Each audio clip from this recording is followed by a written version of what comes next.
The house was quiet except for the hum of the air conditioning and the faint rustling of tree branches against the window. I had just stepped out of the shower, warm steam still clinging to my skin, a towel loosely wrapped around my waist. The weight of the day sat heavy on my shoulders, yet my mind fixated on one thing: Stepbrother, the golden boy with an easy charm and an undeniable presence. He had moved into my life 2 years ago when our parents married, effortlessly claiming space in every room he walked into. He was straight, unattainable, and maddeningly oblivious to the fact that I watched him when he wasn't looking. I walked into my bedroom, letting the towel slip from my waist as I reached for a pair of boxers. The door had been left slightly ajar, but I hadn't given it much thought. That was until I heard it turn swiftly, my pulse hammering in my throat. Julian stood frozen in the doorway, his hand still on the knob. His hazel eyes were wide, flickering between shock, guilt, and something unreadable. Seconds stretched between us, thick and suffocating. Neither of us moved. Neither of us spoke. I should have covered myself, should have reached for the towel crumpled on the floor, but something about the way he was looking at me. His Adam's apple bobbed as he swallowed hard. His voice caught, the usual self-assured confidence missing. Heat flushed through my body, not from embarrassment, but from something far more dangerous. I forced myself to breathe, to break the spell before it shattered us both. "Do you mind?" I asked, keeping my tone even, though my heart was anything but. Julian blinked, his jaw tensing. Then, as if waking from a trance, he turned on his heel and left without another word, the door clicking shut behind him. The silence that followed was deafening. I let out a shaky exhale and sank onto the edge of my bed, my head in my hands. What the hell just happened? The next morning, Julian avoided me. At breakfast, he sat across from me at the kitchen island, flipping through his phone as if the entire incident hadn't happened. His girlfriend, Emily, had sent him a text, a long one. I could see the preview on his screen. "Miss you. Can't wait to see you later, 2 hearts." I should have looked away. I should have ignored the tightness in my chest. Instead, I forced a bite of toast past the lump in my throat and studied him when he wasn't looking. He was the epitome of ease, absolutely good even when he didn't try. Girls practically threw themselves at him, and he took it in stride, never questioning, never hesitating. But something had shifted. He wasn't looking at me, not even in the casual, careless way he usually did. Instead, there was a forced neutrality to his expression, like he was deliberately pretending I wasn't there. I wanted to say something. I wanted to ask why he hadn't looked away immediately last night. Why, even after realizing what he was seeing, he had stood there too long, long enough to make me wonder. But I didn't. Instead, I finished my coffee, set the mug down with a little too much force, and stood. "I'm heading out." Julian finally glanced up, his gaze flickering to me before shifting back to his phone. "Cool," he muttered, voice unreadable. It wasn't. Nothing about this was cool. That afternoon, I found myself in my room again, staring at the ceiling, thoughts tangled in knots. Was I imagining it? Was I reading into something that wasn't there?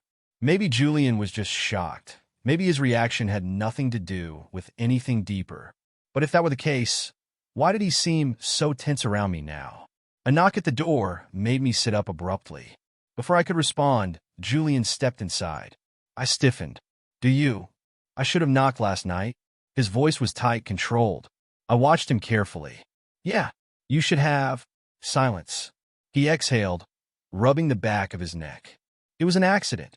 I wasn't. I didn't mean to." My pulse quickened. "Didn't mean to what?"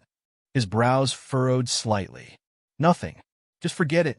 He turned to leave, but something inside me snapped. I stood. "You didn't look away right away." Julian froze, his back still to me. I took a step closer. "If it was just an accident, why did you?" "Drop it."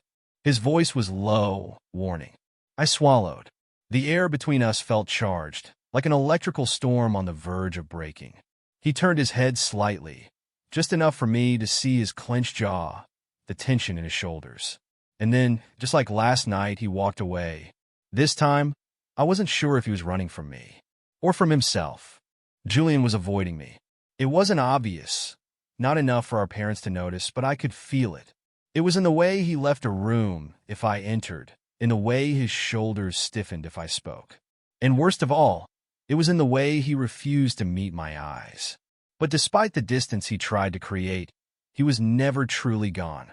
At dinner, he sat across from me, barely touching his food. When I reached for the salt, his hand brushed mine, and he flinched like I had burned him. At night, I heard him in the hallway, lingering outside my door, like he wanted to say something, but never did. And then there were the stolen glances. The ones he thought I didn't notice. I should have let it go. I should have ignored the tension, pretended the moment in my room never happened. But I couldn't, because for the first time in 2 years, I had seen Julian hesitate. And hesitation meant something. 3 days after the incident, I found him in the living room, sprawled on the couch, scrolling mindlessly through his phone. The television played a baseball game, but his focus was elsewhere. I stood in the doorway, watching him, testing a theory. I said nothing. I just waited. A full minute passed, then another. His jaw tensed, fingers twitching against the phone screen. He was too aware of my presence, even though he refused to acknowledge it. Interesting. Finally, I spoke. Emily coming over tonight?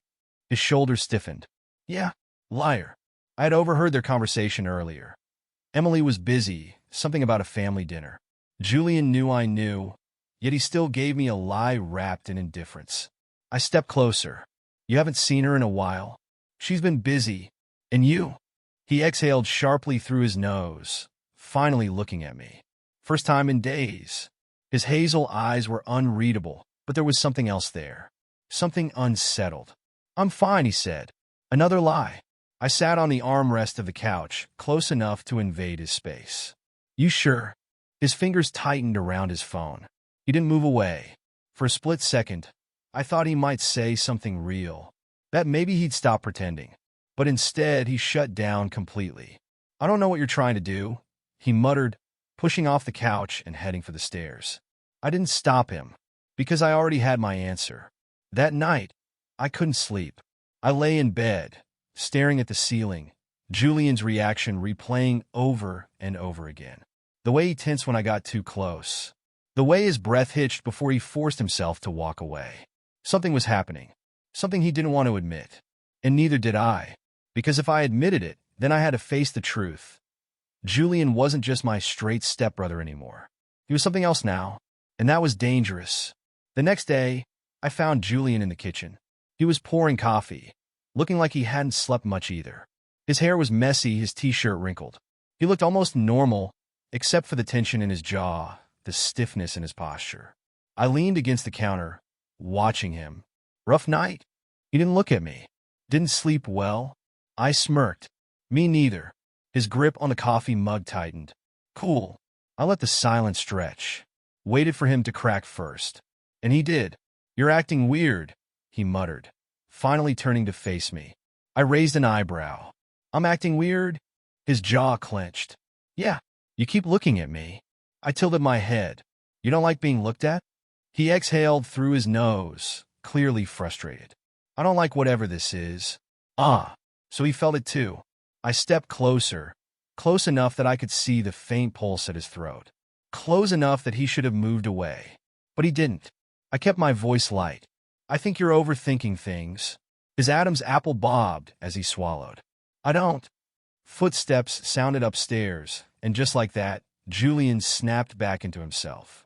He took a deliberate step back, breaking the invisible thread between us. Our mother appeared in the doorway, cheerful as always. Good morning, boys.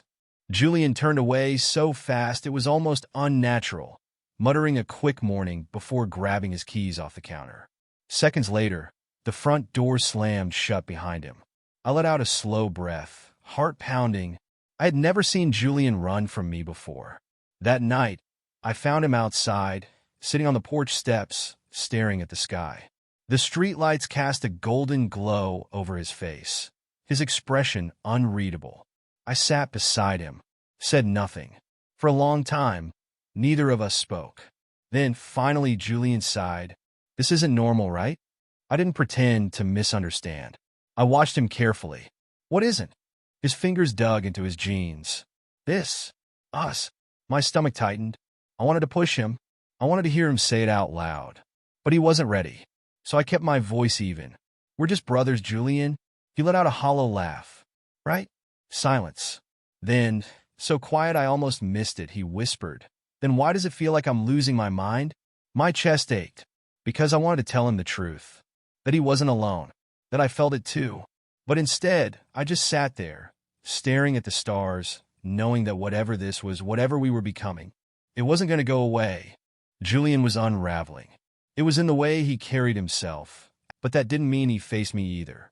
Instead, he existed in a state of constant hesitation, caught between something he wouldn't name and something he wouldn't let go of. And I was done pretending. It happened late at night. I had been lying in bed, half asleep. When I heard it, I turned my head toward the dimly lit doorway. Julian stood there, silent, unmoving. The air shifted, thick with something unspoken. I sat up, heart hammering. Julian? His fingers flexed at his sides. He looked torn, as if he had already regretted coming in, yet couldn't bring himself to leave. I didn't move, didn't breathe. Then, barely above a whisper, he said, I can't stop thinking about it. A slow shiver ran down my spine. I swallowed, voice steady despite the storm inside me. Thinking about what? His jaw clenched. He wouldn't say it, but I knew. I had known for days. I pushed the blanket off, rising from the bed with careful, deliberate movements. I wanted to see how far he'd let me go. One step, then another. We stood inches apart, the dim light casting long shadows over his face. His breathing had gone uneven, and for the first time, I saw it clearly. Fear, want, all tangled up inside him. I kept my voice low, coaxing. Tell me. His eyes darted to my mouth. Just for a second. Just enough. His breath hitched. And then he did the one thing I wasn't expecting. He touched me. Just a brief, uncertain brush of his fingers against my wrist, but it sent fire through my veins. Julian exhaled shakily and jerked his hand back like he'd been burned. His entire body went rigid. I shouldn't be here. I held his gaze. But you are. Silence. Then, suddenly, he turned and walked out, leaving me standing there, pulse thrumming in my ears. The next morning, Julian was back to pretending. He sat at the kitchen counter, scrolling through his phone like he hadn't slipped into my room the night before. Like he hadn't touched me. Emily's name was on his screen again, another sweet, clueless message. I leaned against the fridge, arms crossed. You're a good liar. You know that? His jaw tightened. Not now. I tilted my head. Why not? You had plenty to say last night. He tensed, knuckles white around his coffee mug. He didn't look at me, but I could see the guilt flickering behind his eyes. I pushed. What were you going to say, Julian? Before you ran? He exhaled sharply, finally turning to face me. Angry now. Defensive. It was nothing. I stepped closer, voice dropping. It didn't feel like nothing. His breath shuddered. For a second, his grip on control slipped, and in its place I saw the truth. Then, just as quickly, he buried it. Julian set his mug down with a loud clank and walked away. But that night he came back. I had just turned off my lamp when I heard it, and the knock. 3 soft taps, barely there. I didn't answer. I didn't have to. The door creaked open, and Julian stepped inside, his face partially hidden in the dark. His chest rose and fell too quickly. I sat up slowly, waiting, watching. He closed the door behind him. No turning back now. I swallowed. What are you doing, Julian? His hands clenched at his sides.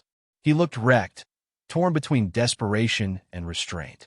I could have made it easy for him, could have closed the space between us, given him an excuse to fall. But I didn't, because this had to be his choice. And finally, after what felt like an eternity, he made it. Julian took one step forward, then another, and when he reached me, his hands trembled as he cupped my face. I stopped breathing. His forehead rested against mine, his whole body shaking. His voice, barely a whisper, how to stop. I closed my eyes. Then don't. And that was all it took. His lips crashed against mine, desperate, messy, and full of everything we had been denying. His hand slid down my back, fingers pressing, gripping like he was afraid to let go. I pulled him closer. Didn't let him go. Because I knew. The moment Julian kissed me, the world split in two. There was the world before, where he was just my straight stepbrother, the one who never looked at me that way. And then there was the world after, where his hands clung to me like he was drowning, where his breath was shaky against my skin, where his lips told the truth his words never could. For a few stolen seconds, we were nowhere and nothing, just heat and need and the weight of everything unsaid. But reality was cruel, because the second the kiss broke, Julian stepped back like he had touched fire. His chest heaved, his hands shaking at his sides. I could see it in his face. His voice came out broken. I reached for him. "Julian, it's okay." He flinched. Actually flinched like my touch burned now. Like the same hands that had just pulled him close were suddenly a threat. And that hurt more than anything. Julian backed toward the door, shaking his head. "I can't. I'm not." I swallowed hard, my chest tight. "Don't do this." His jaw clenched. "I have to." And then he was gone. The next morning, Julian was a ghost. His car was gone before I even woke up. No texts.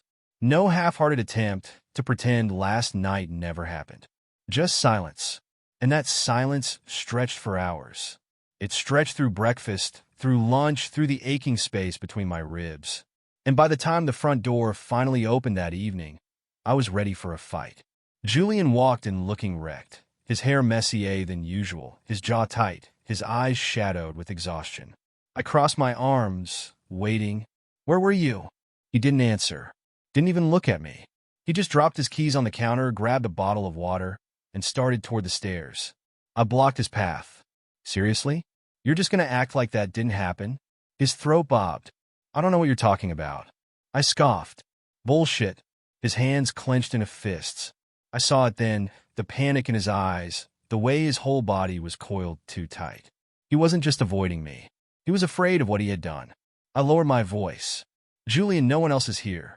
Just you and me." His breath came out sharp. "That's the problem." Something cracked in my chest. "Why?" He exhaled through his nose, staring at the floor. "Because when it's just us, I forget." My fingers curled into my palms. "Forget what?"